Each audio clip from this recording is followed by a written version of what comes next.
Hello, everybody. My name is Priscilla Stone. Welcome to Quantum Witch Cafe, your safe place to talk about anything fringe, paranormal.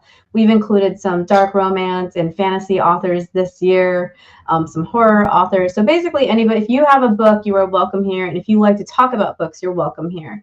I'm kind of going back to my roots tonight. I think that I have mostly had fantasy authors.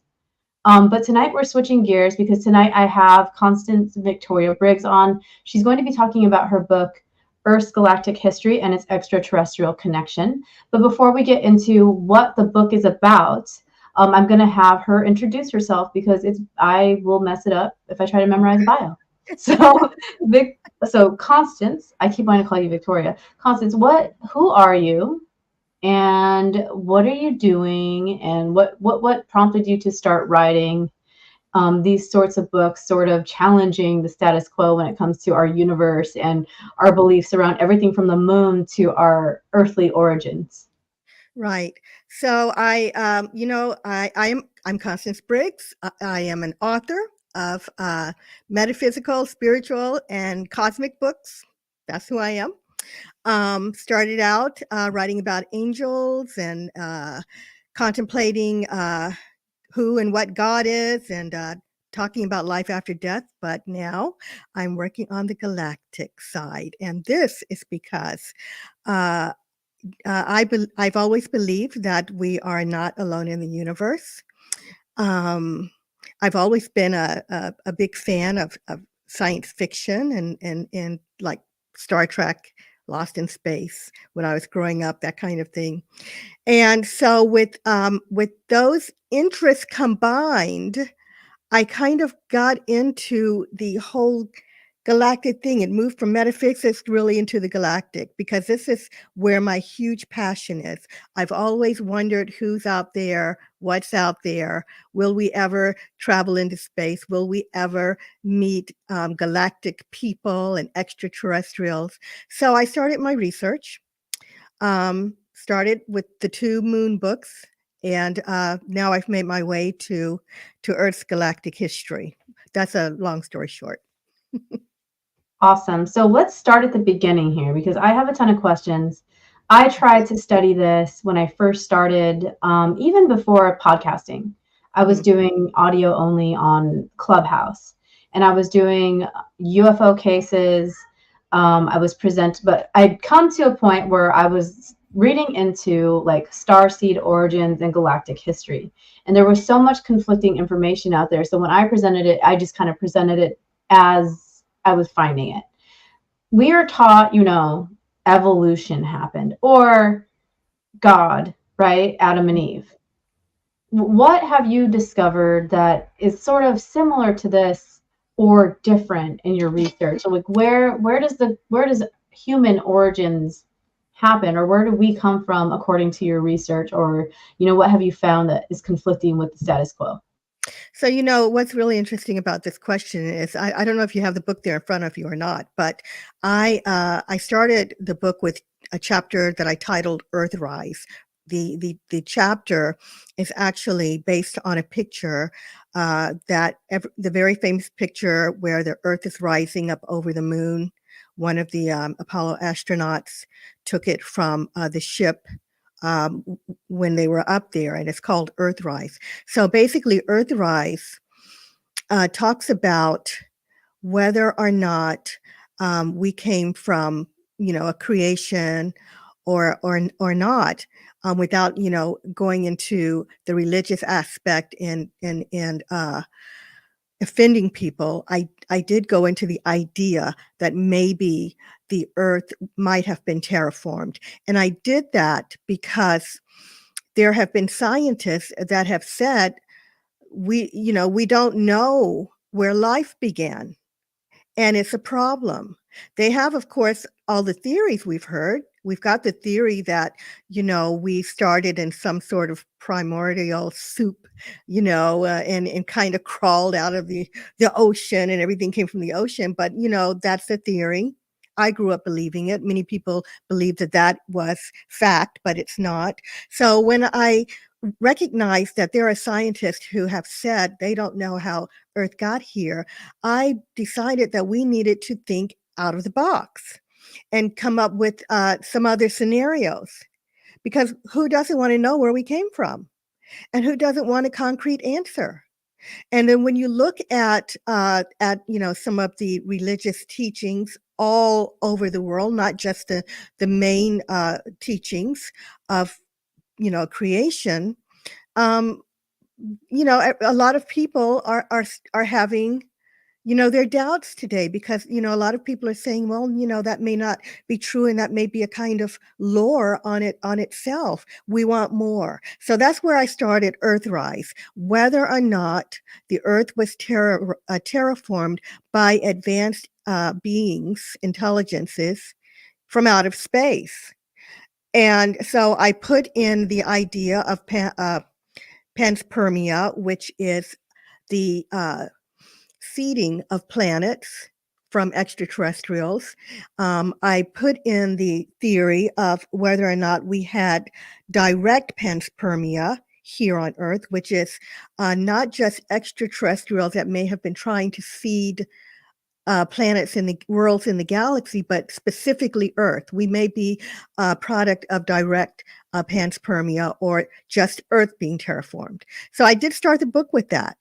And I was surprised to learn when I heard the scientists say, we really don't know where Earth began. So that was something. But if you look at terraforming and you compare it, for example, with the Christian scriptures and of creation, and it's saying, God created Earth in 7 days. Well, 6 days, and then he rested.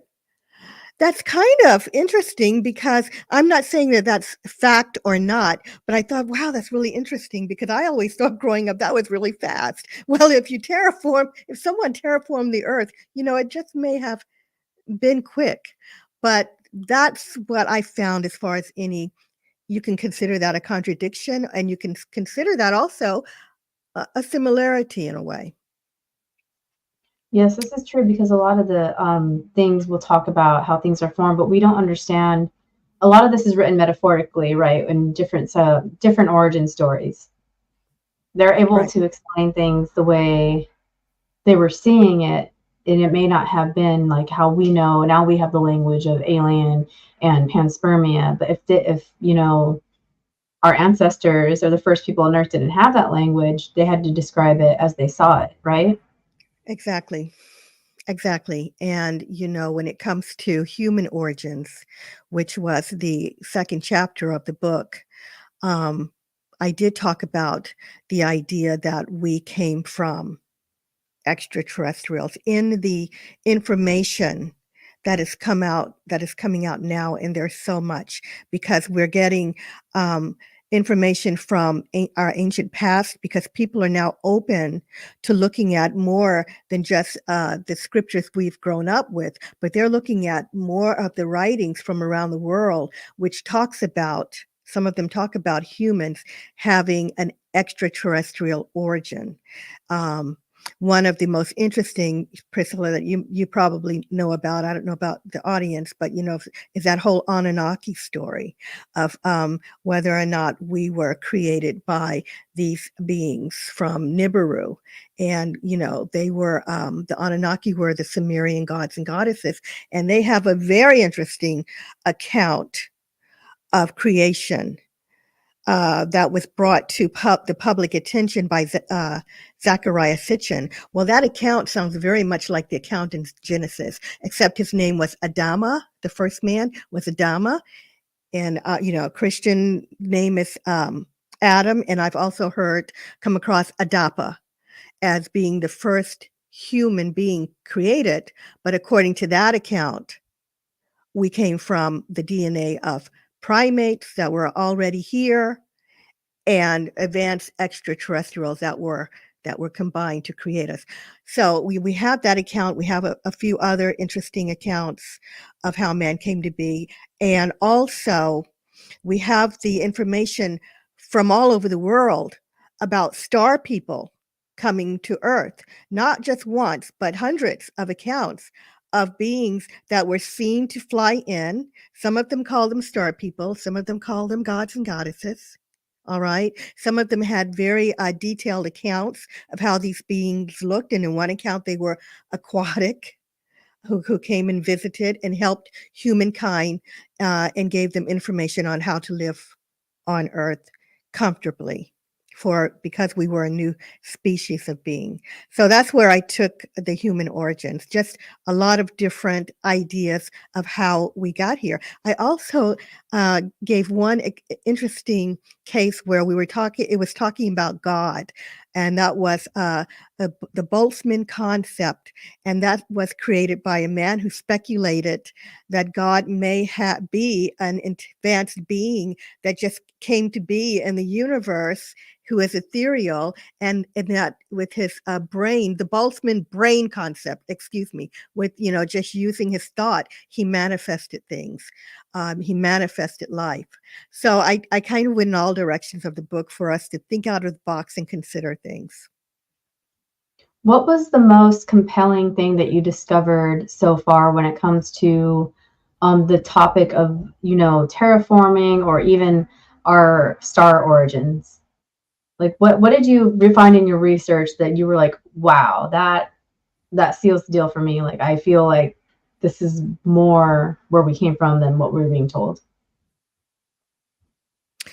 Wow. It's thought. What's interesting is it was said to be 26 different species of beings that may have had a hand in our creation, if you will. One account talks about that.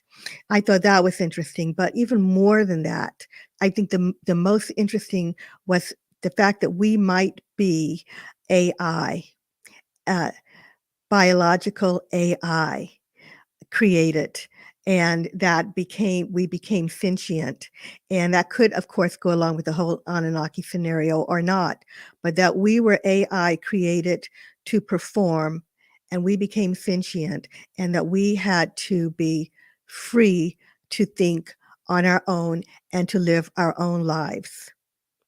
And what was interesting about that is I compared it to Star Trek. If you know Star Trek, they've got a robot in there named Data. And there was a whole court case in there about Data, whether or not Data was alive, whether he had a soul, whether or not he was sentient, was he free? And I put that in the book next to it because we just may be beings that were created as some sort of AI. And what's even more interesting is that there is a theory that that the beings that created us were themselves created by beings. And it's kind of gone down a whole,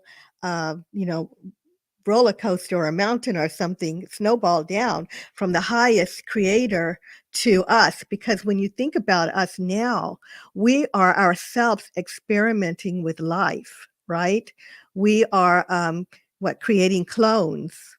We are creating AI that the scientists are worried may become sentient. I can't even believe they're talking about that already. It hasn't been that long, but they're saying they could become sentient.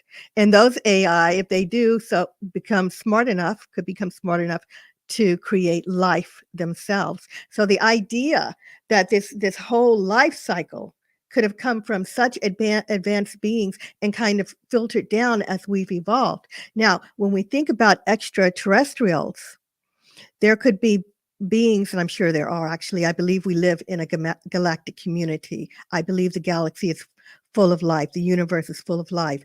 But there are some that are hundreds of years ahead of us in their science and technology, some are thousands of years, millions, billions of years. When you get to beings that have been around forever, they could be creating life by now that could create life. And some of that could be us. Wow, that's a lot to process. Okay, There's a so lot to say, Priscilla. I know, right? Yeah. And you carry it all in your head too. It's amazing. So a lot of people kind of throw around the thought of Niburu and Anunnaki.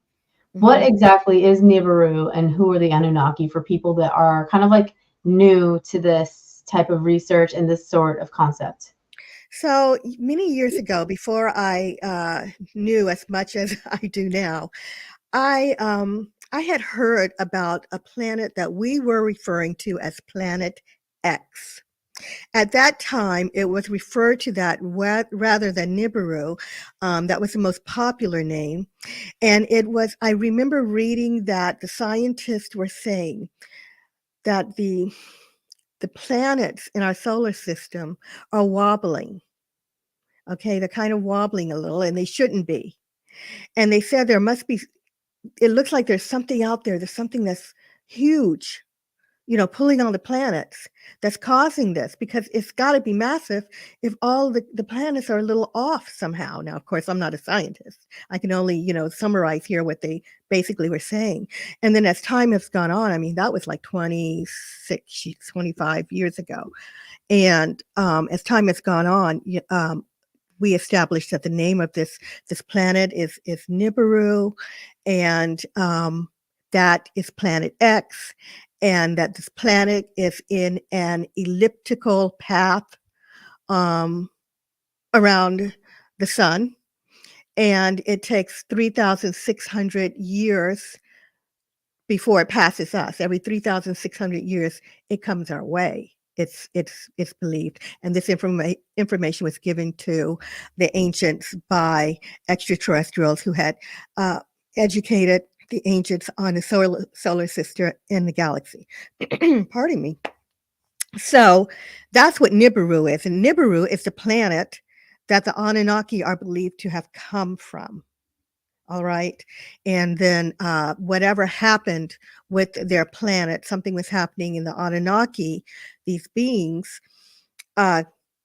came here because the story is that they needed gold for their atmosphere. And if you did some research, I guess, on gold, you'll find that it has some kind of properties that could work, I don't know, in the atmosphere. It's hard for me to explain it scientifically, but that's what they were looking for. So these Anunnaki came to Earth. Now, Earth, when they got here, had life. So the terraforming, if the Earth were terraformed, did not come from the Anunnaki. It already had life. It already had animals. All right. But it looks like they piggybacked on here. And there was already life, like I said, out there, but they came, the leaders of the Anunnaki who came from Nibiru came here because they knew we had gold and they needed it for the atmosphere, and they brought workers with them. And these workers had enough of it. They said they weren't going to work for them anymore. It was just too difficult. It was too hard. There was a big fight. And news got back to the leader of Nibiru and said to create a being. I guess he knew the science and technology, and to create slaves, to create workers then. All right. So the other ones were done away with. They left, and they created humankind to be the workers for these, what we called gods, because they were so powerful and they could travel in ships. And they had the science and technology of creation. We consider them gods. So when you read the Sumerian text in which the story is, the people of Sumer thought they were referred to them as gods, but they were extraterrestrials. And that's the story. So Nibiru is out there and it's coming. All right. People believe that it is on its course to Earth, and that it is believed that the Anunnaki will be returning. So should people, I've done some research on the Anunnaki, and some people are afraid of them. Do you think there's a reason to be afraid? Do you think it'll be the same way? Are they coming back to get us to be their servants again? Or do you think they're just going to do a flyby and, and of course this is speculation, right? But like, in your opinion, should people be worried about the Anunnaki? Wow, that's a question I haven't been asked before, Priscilla. I know, I have weird questions. No, it's a great question. I don't get to talk to a lot of people about this, as you can imagine. So when I have somebody else that is more knowledgeable than me, I'm going to pick their brain, and also opinions, right? So, well, let's look at how the story ended for the Anunnaki and humanity. Okay, so humanity So there were two brothers that were the sons of the ruler for Niburu. He sent his kids, his sons, they weren't kids, but sons here to oversee everything and to get this whole project going. One of the sons did not think that humans should be enslaved. He, like I said, saw us as sentient beings that should be free, while the other son said, "Oh my God, they're annoying, they're noisy. We just need to kill them off, you know, and we have too many of them. Get rid of some of them and leave the others for workers or whatever." So there was a huge fight between the brothers, and in the end, we were freed. It's a long story, but we were freed. We were giving free will. And as far as we know, they withdrew. They left eventually. Now, I don't know if they all left because I never heard that their atmosphere was fixed. There has been some rumors about there being gold missing on Earth. Where's all the gold going? Oh, are the Anunnaki on the moon hiding the gold and then sending it off, etc. So to answer your question, it's a good one, because here you had one brother who said, their humanity is just annoying and they're not worth thinking about, and the other one who said they're great and I like them, and they're are they dangerous? Are they going to do anything to enslaving us? Who can answer that? I'm going to be honest. How can I answer? Because there's two different opinions. But in the end, they did let us go. They did give us free will. But I will tell you this. Now, we were giving free will, and we are not owned by the Anunnaki. Right. Maybe they think they do. I don't know. But we are free, and we're smart, and we're in a galaxy full of life. And it is my opinion that there are galactic hierarchies out there that are just they believe in justice, and they also look out for young races of beings, and we are still considered a young race of beings in this world. And it is believed that we are being protected. We have what is known as the Galactic Federation. There are other federations out there. We have had beings from out there who have pushed asteroids away from Earth. They've disabled missiles in some cases in some wars. It is believed that we are being looked after and protected, or we would have been taken over by now by other nefarious elements out there. So I wouldn't worry about them. I think that we are free beings with free will in a free world, and I don't think that we're going to be enslaved again. No. Okay. No, I don't. No, so the two brothers, did the text say anything about how we obviously got away from them somehow? Did the other brother, when they argued, did they just kind of come to like a peace agreement, or did one did one get killed, or do they just kind of just? No, nobody died. They live a long. I was going to ask my next question. Time. And no, it was wrapped up. It was resolved. It wasn't peaceful, but it did end. It did finish. Mm-hmm. Or they might still be here if it didn't. If the story is true, and they might still have been here, and we would still be enslaved. So that whole scenario wrapped up. Whether or not they're going to come back and let us know who they are, let us know they're out there, is another story. Right. And we're getting closer to something. We're getting closer to some news. I believe there is a reason that we are seeing so many ships in the sky. I mean, when we say UFO today, UFO used to mean unidentified flying object, but today people think of ships, and that's really what we're seeing. So something's up. Maybe everybody knows the Anunnaki are coming back, right? And they're all waiting, or they're here to tell us something. They're here to, I bet there are, putting the Anunnaki aside, I bet that there are beings out there that know our exact origins and everything that happened with us. In fact, I talk about in my book, the reason that we have so many questions is because some of this information may have been given to us and have been lost. There was the Great Library of Alexandria. I talk about that and its destruction. And this library was believed to have had writings from all around the world as it was at that time. And there may have been information in there about our origins and extraterrestrials and what happened.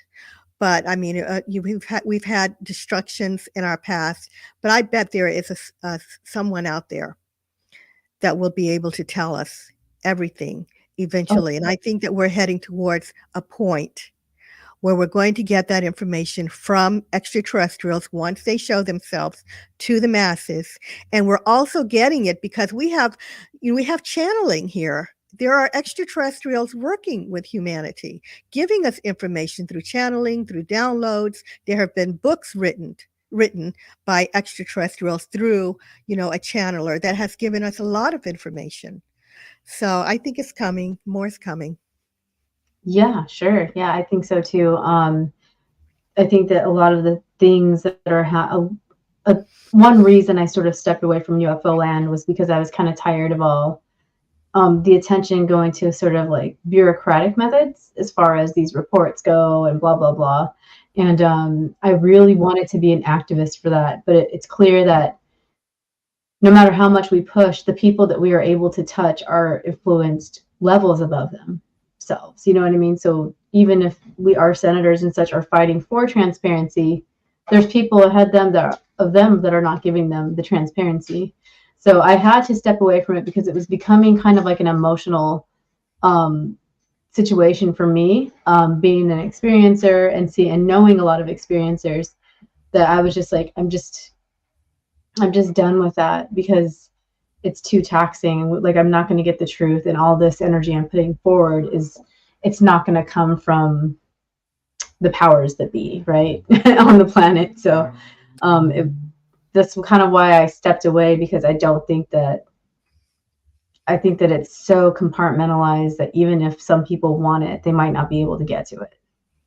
Like the actual truth of our origins and how we're being visited, and have our visitors worked with, the governments of the world. Well, this is what I have been telling people when I do these podcasts, because I hear this and I hear you, but there's a couple of things. Number one, we don't have to wait for them. There is a saying that has been going around, and I think it was maybe, I don't know, started by Nancy Times, who has an amazing website on ufology, where she says, we are the disclosure. Okay. We cannot sit, I think, and wait for the powers that be to open up and tell us before we decide to believe something, or we decide to research. I think we just have to continue. We have to move on. Let them do their squabbling. We don't really need them to disclose that they have the ships. We know that extraterrestrials exist, and I think that they're missing some of the information. I don't think that the left hand knows what the right hand is doing all the time. True. Because there is a gentleman by the name of Mr. Charles Hall, who came forward and said he worked with the Tall Whites, and a group of extraterrestrials named the Tall Whites. When he was in the military, it was his job to work with them. He gave the name of the base. We have his name, his rank, all of his information. He's been writing books on it. I've looked up some of the information, and it's true where he was. and everything. So why wasn't he called before Congress to talk about Yeah, that? Isn't that yeah. strange? It I is don't very. know that they know about him. I think that they're only focused on whether or not uh, what uh, what Grush and the two other gentlemen were saying. I believe them, but I think that's where the focus is. Is there are there extraterrestrial ships that are being held from us? All right, that doesn't really tell us the whole story, because there are millions of people who have seen extraterrestrial ships and people that have interacted with extraterrestrials. I don't even think that the Congress knew about Mr. Hall. I bet you they don't. I don't know that they've ever heard about the tall whites. I think they're just focused on that. And I say, let them. All right. There's a lot of amazing people in the ufology field that are working on this problem.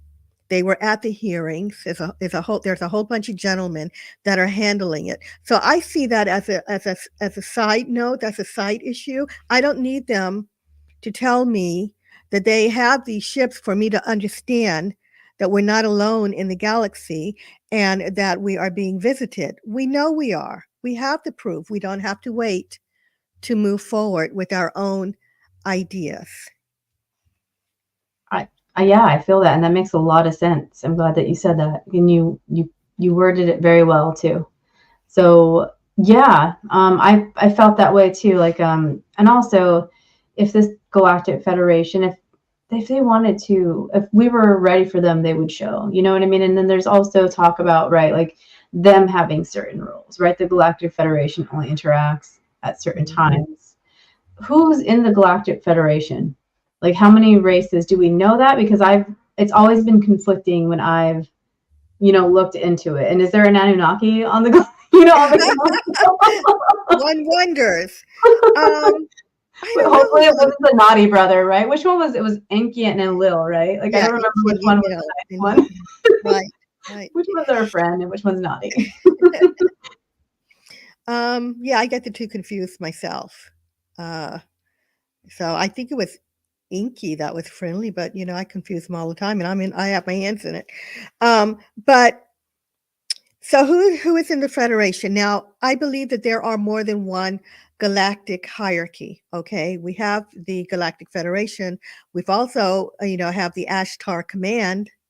We have the Council of Nine, the Council of Eight, and some other ones, some alliances. And they may be different ones in charge of different quadrants. And that's Um, just like within our observable world too, right? Because there's also like the many world theories that interdimensional travel. Like we don't need to get into that. That's another rabbit hole. We need another hour for that. But like this is our in the observable world. We have these federations that we know about, right? And right. Ashtar is kind of like universal daddy. Like he said, what he says, people are like, all right, Yeah, yeah. I worry about the whole Ashtar Command following, even though honestly, I am partial to the Ashtar Command. I do love that group, and I was reading books about the Ashtar Command long before I started this writing and research. Um, but I worry that they've got a cult like following, Oh, and sure. But it humans really will turn bugs me. anything into a cult, right? Like we like something, we fall in love with it, and there's this following. We've seen it happen with like rock stars. Remember, and then also like the Beatles. Like think about how wild people. Now, you guys, if you're young and you're listening to this, you might have to look up the Beatles. But they remember how wild people were like in those videos. Mhm. Like It's we will turn anything into a following. So like right now I'm joking around calling Commander Ashtar daddy. Like I could start a whole thing around that, right? Like galactic daddy, right? Actually, I do write romance now. Sorry, Ashtar, if you're listening. But yeah, I do believe they're out there. But let me tell you the story to answer your question about who is where. The Gene Roddenberry story, which I tell all the time because I just love it. Gene Roddenberry, who was the creator of Star Trek, um, is believed to have gotten the idea for Star Trek from sitting in on channeling sessions with a woman by the name of Phyllis Schlimmer. And she was channeling these extraterrestrials who said they were on a ship in Earth's vicinity. They were traveling the galaxy on a mission of peace, and there were different extraterrestrials, different groups of extraterrestrials from different worlds working together on this ship. I don't have a number, but it sounded a lot like Star Trek. I've heard the Galactic Federation was a group, and I've heard Ashtar Command was a group. I don't know if they are one and the same or if they work together, but it's interesting. Ashtar Command was the one that I heard first, and if you look at the Star Trek insignia, it looks like an A. So I always wonder, I always wondered about that, but I don't know how many people are on there, how many are in the group. But there is a council of 9 who claim that they have been around since the beginning of history, and that when you look into some of the mythology of the different pantheons and stuff, there were 9. They were the 9, and those different ones represented them. Yeah, they were. Because I was told, like in the deepest of my astral projection meditation stage, exploring the universe, I was told in one meditation, it literally, somebody just said Council of 9, and nobody knew what I was talking about at the time. But go on, sorry. Yeah, the information, it's amazing, isn't it? But the information, Priscilla, is coming out more and more. And if people, do their research and pay attention and watch these podcasts and all of this, I believe that we have extraterrestrials working with humanity, like I said before, giving us information to answer some of our questions. And I believe that they are trying to prepare us for what could be mass contact eventually. That's why I said the disclosure people, let them do what they need to do, because they are helping in that area. But there's a whole other bunch of other people doing other work with writing the books and the channeling and the podcast and getting the information out. How are they working with us besides, telepathically? I also believe they're here on the planet working with us. It's interestingly enough, it's thought that some are even born in, I call them the ground troops, who were born in to do a special work, a special mission at this time in educating the masses about our true place in the galaxy. The world, the galaxy, the universe is not what we think. It's more than what we think and what we have been told. And, there was this author, Hamim Eshed, Eshed, who was an Israeli gentleman who was a military man, and he was decorated. He's rich, he said. He's got his money, his home. He's old, and he's going to say what he wants. And he said that he learned there are humans working on Mars alongside extraterrestrials, and it's supposed to be kept a secret. He said it in his book, and the extraterrestrials stated that we're not ready. Humanity is not ready yet to know about them. So, not to tell, not to let us know. They are preparing us. And interestingly enough, science fiction may be one of the ways they're doing it, as well as I said, the ground troops that are talking about the information and getting it out there. Yeah, that makes total sense. Yeah. What, so, and people kind of like humans, we think linear, right? Like most of the time. Mm-hmm. They don't have to only be here. They could be here and somewhere else, right? Because they have methods of like travel that are not like, to us, we're like, you either fly, you sail, or you go on a boat, you go by boat, you go by plane, or you go by ground. So, but they have other ways of travel, right? Like portals and traversable like, I don't, traversable wormholes and stuff like that, right? Right. So in my book, chapter 8 talks about what I call the cosmic freeway.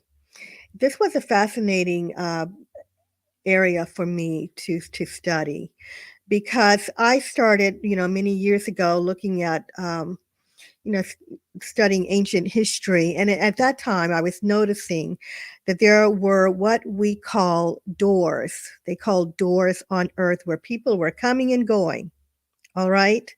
And these doors were said that some said the gods came and went in them. And sometimes people went in them and they never saw them again. A door could be on a cave, they went through a cavern, a cutout or something that someone had carved, and they never came out. These were called doors. And they were believed to be at that time throughout the ancient world.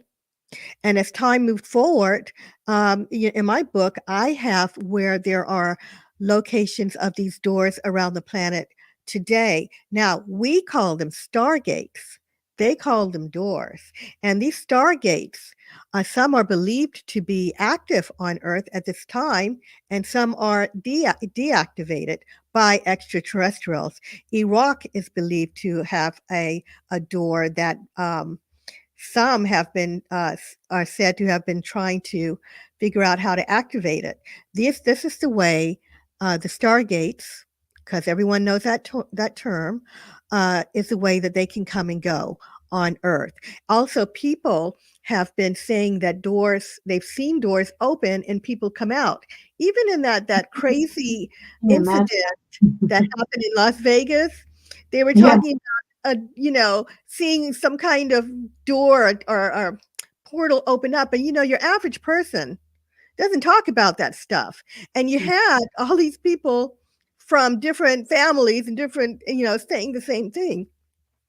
They said something opened up. Whether or not people believe the story, that's what they said. But it's not just them. People are seeing people come out of openings randomly around the planet. Now, how do what else is the cosmic freeway?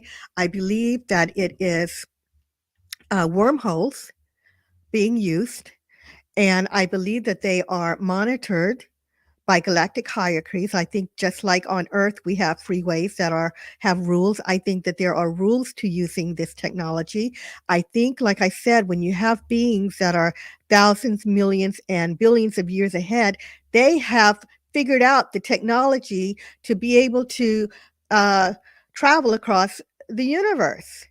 Okay, so our scientists, some of them say, we can't do it. Some say that's how they know we're not being visited. Never mind all of the stories and all of the things they're seeing with cameras. They still say we're not being visited because they don't believe anybody can do that, because the universe is vast, that it takes thousands of years to come across, but not if you're dealing with advanced extraterrestrials that have figured out the technology. And I'll tell you something else. NASA on their website talks about a day when we may be implementing this kind of technology. Nowhere near, not now, no time soon, but it is a thought that they have, and they've kind of outlined it, but it looks like someone else beat us to it. And because humanity has the idea that we are at the highest in technology, they don't even think that there could be beings out there that's already done it. We also have to take into account that physiology in different parts of the universe are not going to be like ours, like maybe not as dense, maybe not like a solid body at all. So it's very like cocky of us to think that because we can't do it, somebody else can. They have to like think of the physiology that would be on a bigger planet or a smaller planet or a tinier planet, right? So like people have to realize, like, just because we can't do it doesn't mean that other evolved species are the same.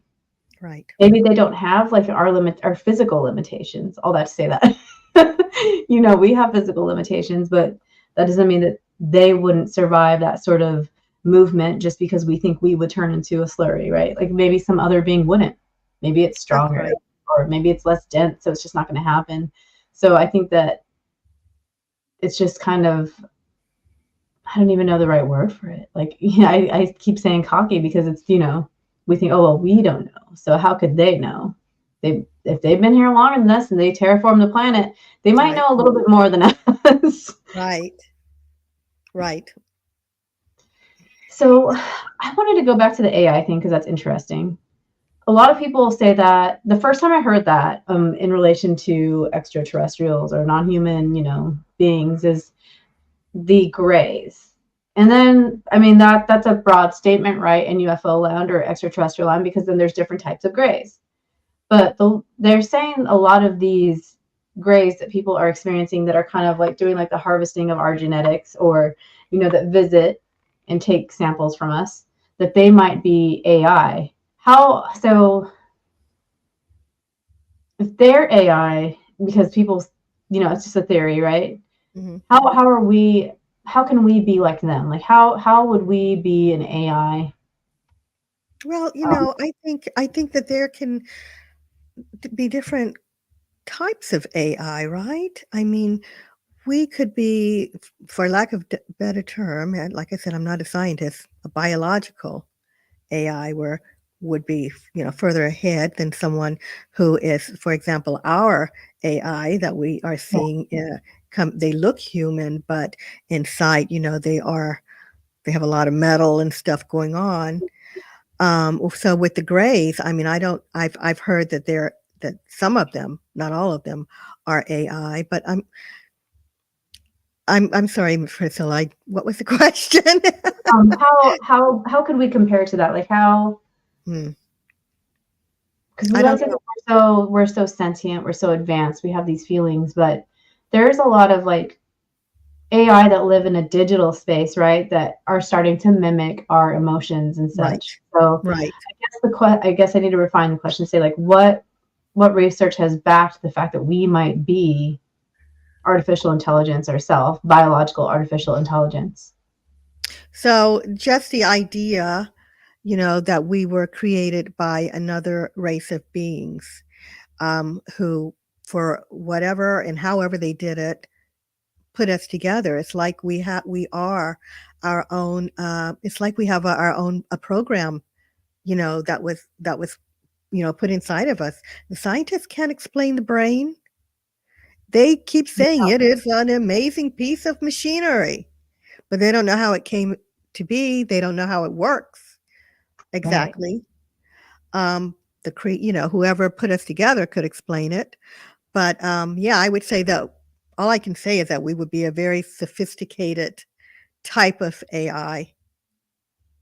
Now we're making AI. How Yeah. do you deal with any, or do you in your personal life, or like in your work, do you interact with any AI, like chat, or like AI companions, or AI pets? Even there's pets. I wish I did. It's funny you would ask me this question because I learn about the AIs online. It's my understanding that there are men who have AI girlfriends in other countries, girlfriends from a box, and I've seen them talking online and they're Yeah. gorgeous and I don't see anything. Now, I was in a restaurant the other day and a cart came past me, a robotic cart carrying food came by, and I said, "Oh, there's a Hello. Do I robot." say hi to My you? husband, Like, that's the first one I've seen outside of Siri.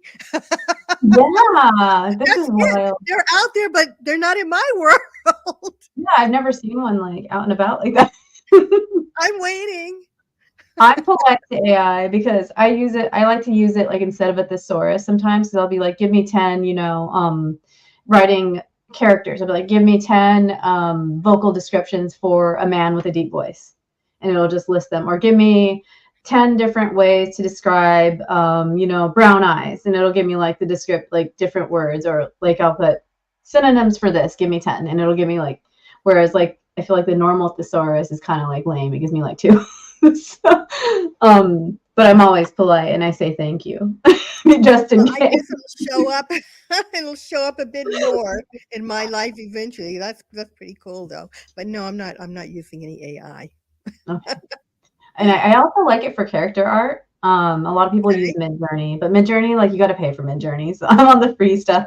I pay for Canva for like, like the podcast designs and stuff like that. But Mhm. they have their own AI generation. So I like to make character art. So like as I'm writing, I have a picture of my character.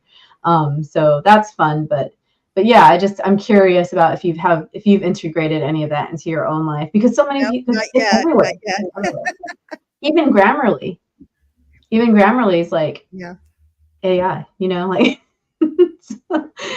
it's sneaking into our world, and it's interesting to think like what will they make if they become sentient, like Data on Star Trek. Like I grew up watching Star Trek, the with Data, that generation, the whole Mhm. Captain Picard. I could say his whole speech from the beginning, and I'm sure you can too if you're a fan. He does a little spiel at the beginning.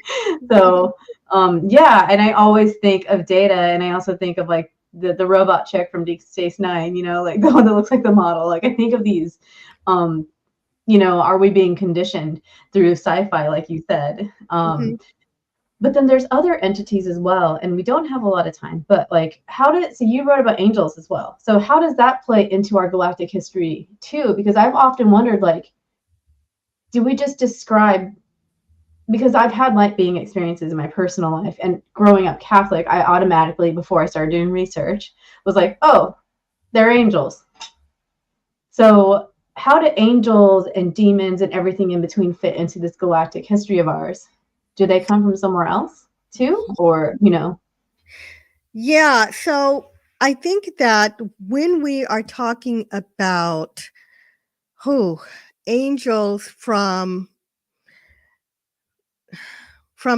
things like the scriptures, I think that there is a huge disconnect there as to the what people were thinking, what they were interpreting.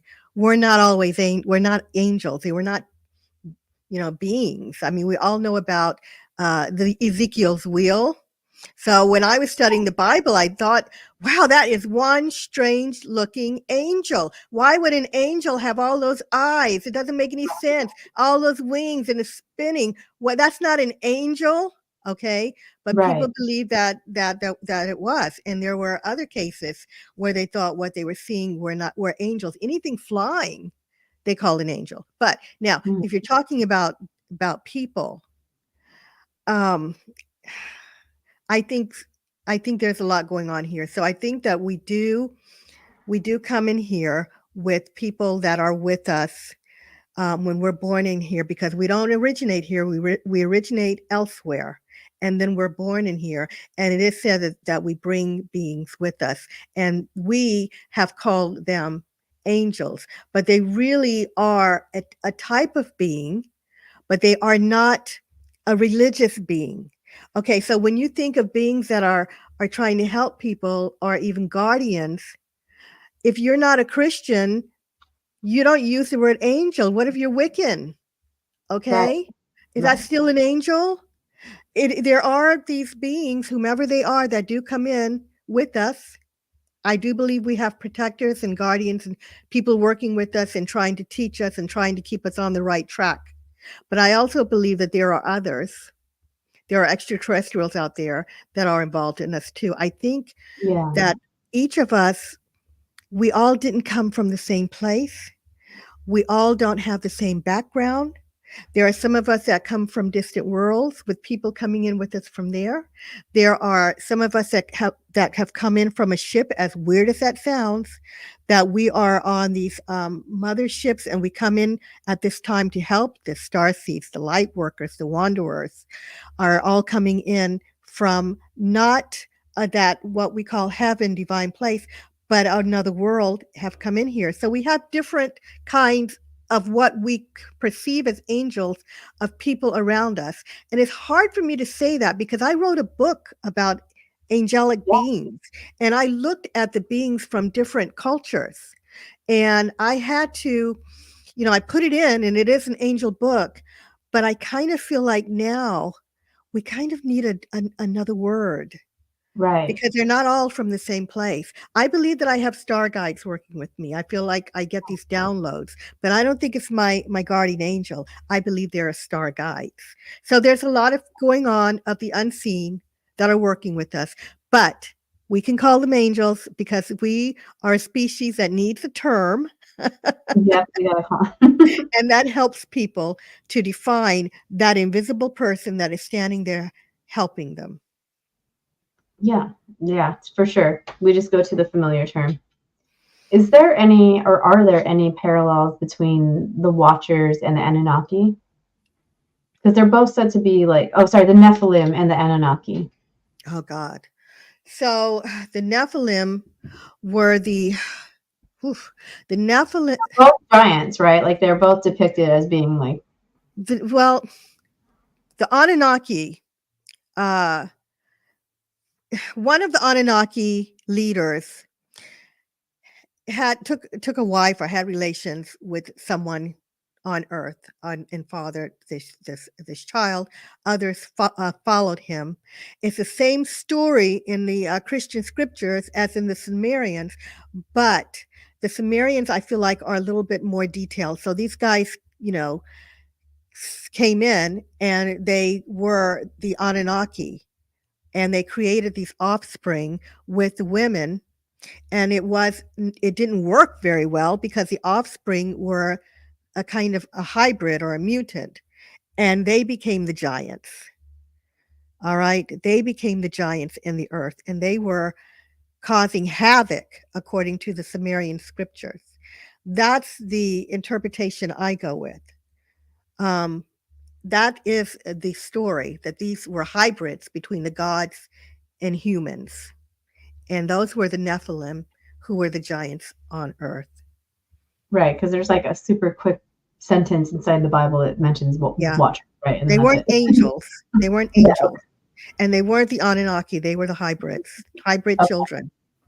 Okay. You mix Anunnaki DNA with human DNA, and you're getting these huge, not crazy, violent giants, apparently. Again, sounds like another romance novel. So wrapping up here, and of course I could talk to you all night because you know everything that I'm interested in. What is there anything from the book that we didn't cover that you feel needs to be talked about?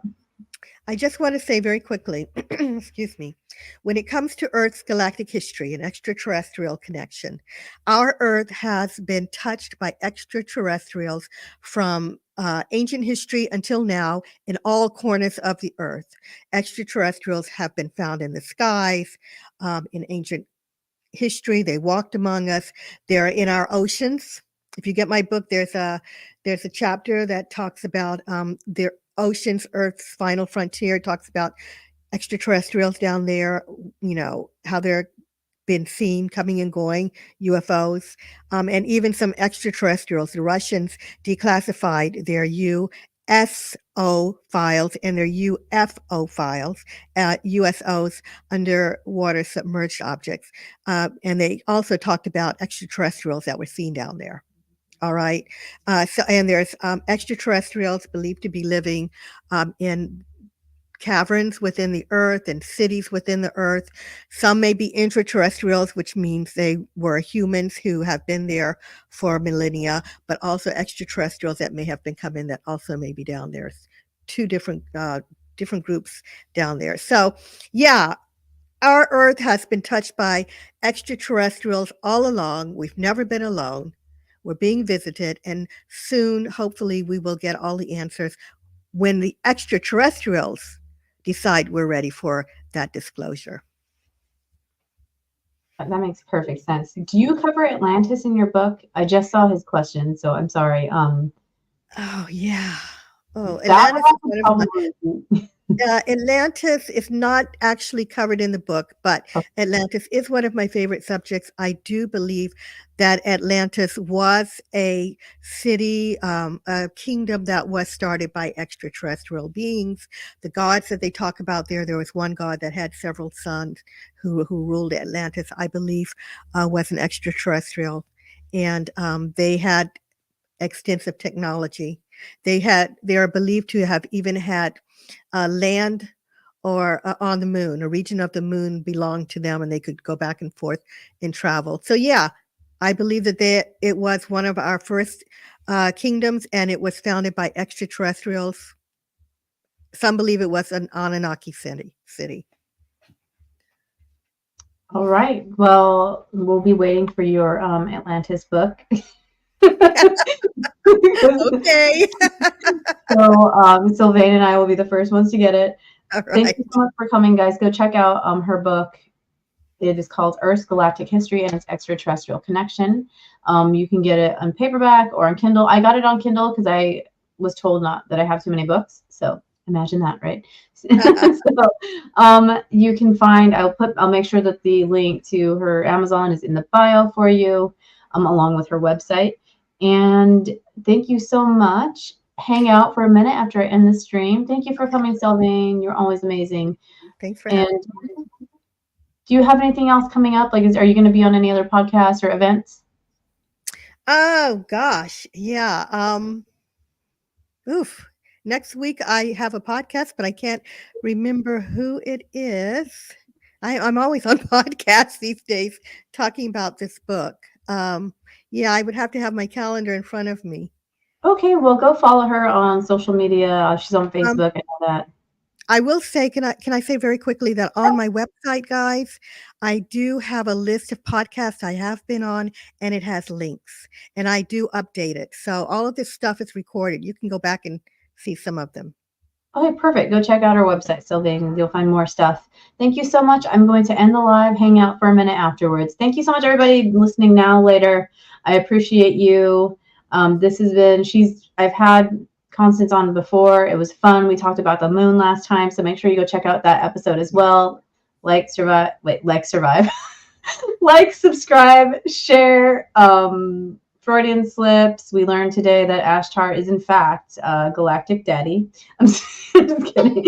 No, go read her book. It's a good size. I only have the Kindle version, but to me, maybe it's just the amount of information as you're going through it feels like a lot, but in a good way because I love details. But thank you so much for coming, guys. And Constance, I will hopefully will have you on in the future when you make more amazing books because you're an amazing guest. Have a good night, everybody.